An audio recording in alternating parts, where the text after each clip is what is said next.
On the second question about a Palestinian state, the president expressed his displeasure and his disagreement with the leaders of France, the United Kingdom, and Canada. He feels as though that's rewarding Hamas at a time where Hamas is the true impediment to a ceasefire and to the release of all of the hostages.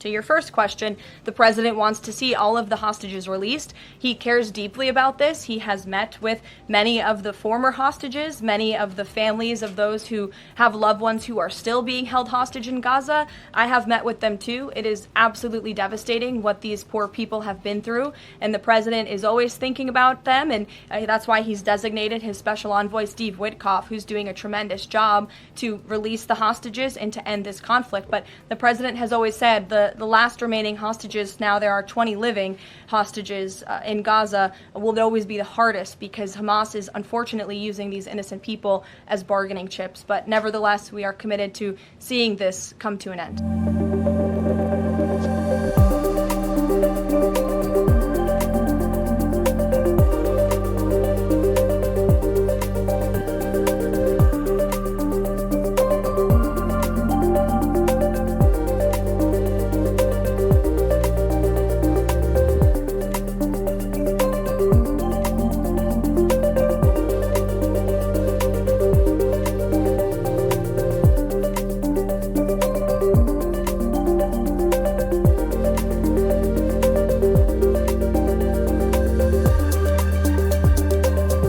Australia is facing pressure to follow France, the UK and Canada in recognising a Palestinian state.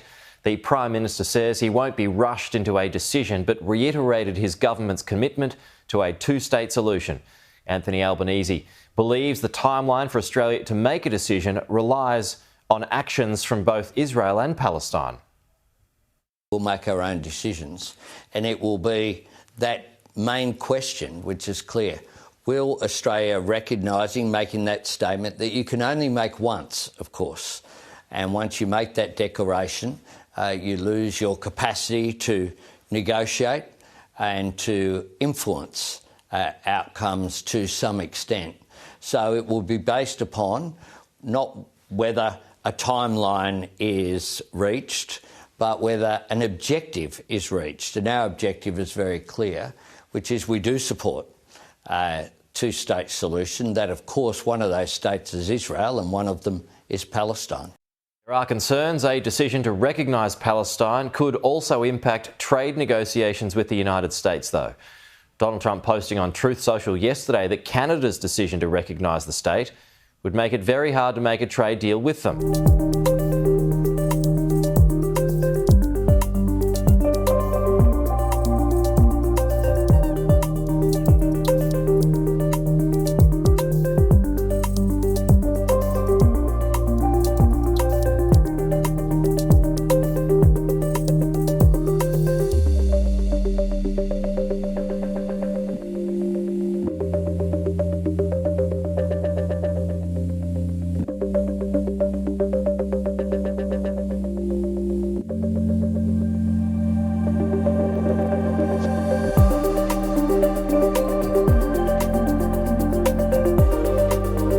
Winston Churchill once said, "An appeaser is one who feeds a crocodile, hoping it will eat him last." And gee, that quote resonates more now than ever as the West bows down to Hamas at its own peril, especially at a time when Israel is not only fighting for its own survival, but for that of the West against terror. So with that, mark in your calendar September's meeting of the United Nations General Assembly, as it's gearing up to be the day Australia joins in to follow the leader and appease the terror group on the world stage in recognising a Palestinian state. From a personal point of view, I welcome this momentum, this progress that's been made in the international community. From an Australian point of view, recognition of the state of Palestine is a matter of when, not if.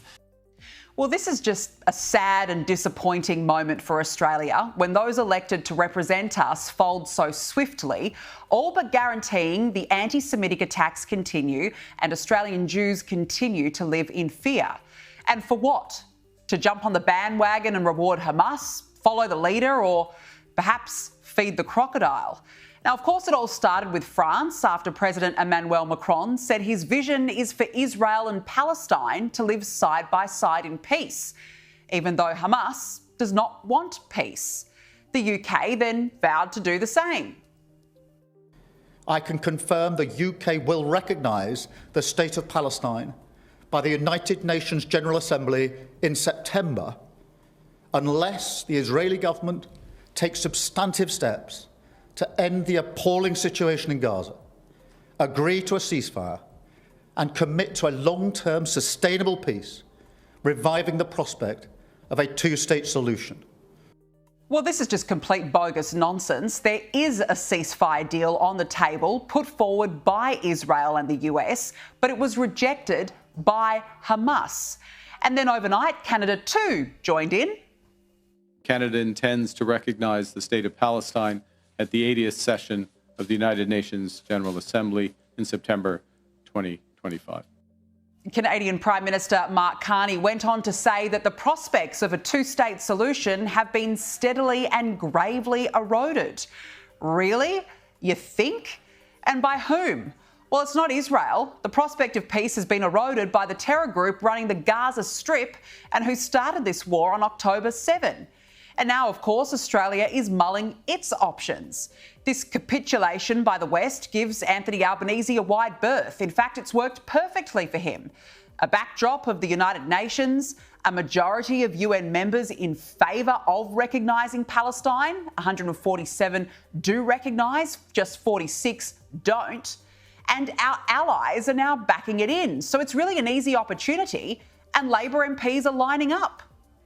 File members of the Labor Party have been pushing for recognition of a Palestinian state, goodness, for many, many years now. Do you see that that could happen relatively soon?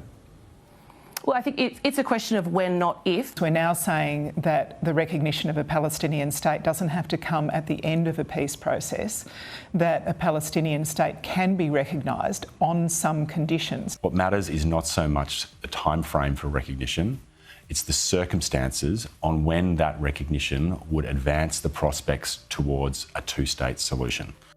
Yeah, this capitulation is all under the guise of Hamas must release the hostages, Hamas has to agree to peace, there has to be a two-state solution, blah, blah, blah.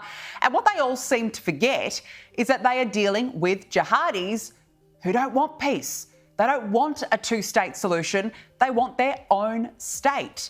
And don't forget, Hamas was voted in, and the eradication of Israel is in its charter. And so the opposition is rightly today asking questions. You don't always have to follow suit. It's not always necessary to follow suit. My mother always said, if somebody puts their head in the oven, you don't have to go and do it as well. And we should not be rewarding Palestine, Hamas. They're still run by a terrorist organisation. Let's be brutally honest. What do you think of Australia's position? Well, let's not prematurely reward Hamas. Do you think those countries have done that? They've prematurely rewarded? Absolutely, they have. I really think the Australian government's position here is incoherent and inconsistent, and it is driven, let's be clear, by domestic political considerations. And for all this talk of Palestinian statehood, it may even just be breaking the law. Some of Britain's most prominent lawyers have warned Keir Starmer that his pledge would not meet the criteria for recognition as set out under the Montevideo Convention. The 1933 treaty laid out the 4 key criteria for statehood in international law. A state must possess a permanent population, a defined territory, a government, and the capacity to enter into relations with other states. The 40 members of the House of Lords also raised concerns that there is no certainty over the borders of a proposed Palestinian state and that the government would face difficulty continuing to recognise millions of Palestinians in the West Bank and Gaza as refugees, given recognition of statehood would mean they were in their own territory. So, newsflash, Palestine meets none of these criteria under international law. The lawyers also argue that there is no functioning single government right now and it has no capacity to enter into diplomatic relations. So newsflash again, Hamas, which governs the Gaza Strip, is a proscribed terrorist group in the UK. Dear, oh dear. So look, let me summarise this for you. The French president wants to recognise Palestine because he wants to see Israel and Palestine live side by side in peace, even though Hamas does not want peace. The UK PM wants to recognise Palestine because it wants Israel to commit to a two-state solution, even though Hamas does not want to commit to a two-state solution. The Canadian Prime Minister wants to recognise Palestine because a two-state solution has been eroded, even though it's been eroded by Hamas. Australia looks set to recognise Palestine just because, well, actually, who knows why? It hasn't said why. It's just said it's a matter of if, not when. And for all this chat of Palestinian statehood, it could be in breach of international law. But never mind, let's give Hamas, the same terror group who murdered 1,200 Jews, raped and tortured women and took 250 Jews hostage, recognition on the world stage. Hamas is the puppet master and Western democracies are the marionettes. An appeaser who feeds the crocodile.